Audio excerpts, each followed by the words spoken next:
এই এত পাতলা হবো বলে আর সিমেন্ট নিয়ে আয় ধর আমি যে দেখছি রং গুলা ঠিক মতো করতেছে নাকি না ও না আবার আইলা জালে বাজাইতেছে দেখি হল হ্যাঁ এই যে এটা শোনা ভালো হয়েছে এই তেমন করে কাম করেন রাখবো হ্যাঁ এই যে রং ঠিক আছে আজান না দিতেছে কি কর কাম বাদ দে নো আগে নামাজটা পড়ে রাখি তুই কি নামাজে যাবি ওস্তাদ আমি তো যাবোই নামাজ পড়বার আপনার নাকি আমার নিয়ে যান তাহলে আয় দেরি করিস না আমার নাকি আবার আয় না কাম শেষ দেন না কোনে কি মিস্ত্রি সাহেব কই যাইতেছেন কাজই তো শেষ হয় নাই ভাই আজান দিছে তো নামাজটা পড়ে রাখি তারপরে কাজ করুন হ্যাঁ আগে কাজ শেষ দেন মিয়া তারপরে নামাজ পড়েন হ্যাঁ 15-20 মিনিটের কাজ আছে আপনারা তো কাজই করেন না মিয়া ভালো করে কাজ করেন যান নামাজ পড়ে ভাই এটা একটা কথা কইলেন নামাজের সময় 15-20 মিনিট পরে কাজ যাবেন কইতাছেন নামাজের সময়টা যাব না আগে নামাজটা পড়ে রাখি তারপরে আপনার 1 ঘন্টা লাগে 2 ঘন্টা লাগে সারা রাত লাগে আমি কাজ করে দেব না হে মিয়া আপনারা কাজে ফাঁকি দেন ফাঁকিবাজ আপনাদের মতো ফাঁকিবাজ আমি কোনো জায়গায় দেখি নাই কতদিন ধরে আমার কাজ করতেছেন এখনো কাজ কমপ্লিট হয় না ভাই এটা একটা কথা কইলেন আপনি মুসলমান হয়ে নামাজ পড়ার সময় দিবেন না মুসলমান হয়ে না যদি নামাজের দিকে এমনি করেন আমি কইছি তো সারা রাত লাগলে আমি কাজটা করে দেব না তোমরা যাইতেছো না যাও একবারে চলে যাও তোমরা আর কাজ যাইতে হইব না হায় রে মানুষ রে টাকার জোরে টাকার অহংকারে মানুষ এতটাই হয়ে গেছে আল্লাহরে নামাজ সব ভুলে গেছে গা যাই হোক আল্লাহ যখন মুখ দিছে আহার দেবই সমস্যা নাই ভাই কাজের ব্যবস্থা আল্লাহ করবো নি আয় আয় সাকিব ভাই আপনি জান আমি পরে হমনি কে তোর আবার কি হয়েছে দেখলেনি তো ভাই মহাজনে কইতাছে একবারে জায়গার কামে হান রাখবো না ভাই আর আমার বাসায় হলো সমস্যা আমি একদিন কাম না করলে ভাই আমার বাড়িতে খাওয়ান দাওয়ান কিছুই থাকতো না হায় রে তুইও বুঝলি না শোন তোর একটা কথা কই আল্লাহ মুখ দিছে আহার দিব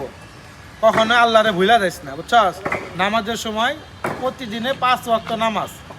এটা সবসময় আদায় করার চেষ্টা করবি আর আমি যখন আছি আমি যতদিন আছি অতদিন তোর কাজে চিন্তা করা রাখবো না আল্লাহ আমাদের ব্যবস্থা আল্লাহই করবো এখন তুই এনে কাজ করলে কর আমি নামাজে যাই উস্তাদ খান আমিও নামাজ পড়ার দাম উস্তাদ আমার নিয়ে যান যাই আল্লাহ তাহলে তোর হেদায়েত দান করছে আয় তাহলে আগে নামাজ পড়বি যতদিন পৃথিবীর বুকে আল্লাহ রাখছে অতদিন আমাকে কাজ করে খাইতে হবে তাই বলে এই আল্লাহরে ভুলে যাওয়া যাবো না এই যে এরা তো টাকার মানে অহংকারে এরকম হয়ে গেছে আল্লাহরে ভুলে গেছে ভাবতেছে যে দুনিয়াটা মনে হয় এটাই না এটা হলো 2 দিনের দুনিয়া আগে আল্লাহর কথা স্মরণ করতে হবে আর নামাজে যাই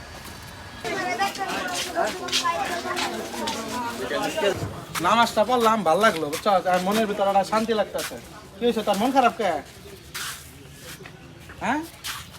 কাম নাই ভাই কি করবো এখন হ্যাঁ রে তুই বাসায় যা কালকে আমি দেখতেছি কি একটা ব্যবস্থা করান যায় আইন যাই ওই যে ভাই রাজমিস্ত্রি যাইতেছে আপনি রাজমিস্ত্রি বুঝতেছেন না হ্যাঁ ওই ভাই আমাকে ডাকতেছেন ভাই ও ভাই আপনি কই ভাই খারান আপনারা ভাই রাজমিস্ত্রির কাজ করেন না হ্যাঁ রাজমিস্ত্রি কাজ করি ভাই বড় ভাইয়ের সাথে কথা বলেন আপনারা কাজ করেন আমি তো 3 তলার কাজ করাবো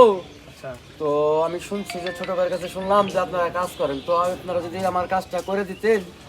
তাহলে আগামী কাল থেকে যেতে পারবেন হ্যাঁ আমরা কাজ করবো তো কাজই খুঁজতেছি কোন জায়গায় লোকেশন এই উত্তরা 2 নম্বর সেক্টর কত দিনের কাজ আপনার এখানে 3 তলা কমপ্লিট হবে তো মোটামুটি 4-5 মাস লাগবে আলহামদুলিল্লাহ তাহলে কেউ তো এই পর্যন্ত দেন নাই কাজ না আমি কারোর সাথে কথা বলি না আপনাদের কথা যে আপন বলছে আমার খুব ভালো লাগছে আপনাদের এবং বলতে আপনাদের ব্যাপারে শুনছি যে আপনারা গরিব মানুষ তো টাকার জন্যই কাজ করেন তো আমিও টাকা দিয়ে কাজ করাবো তো আমার কাজটা করে দেবেন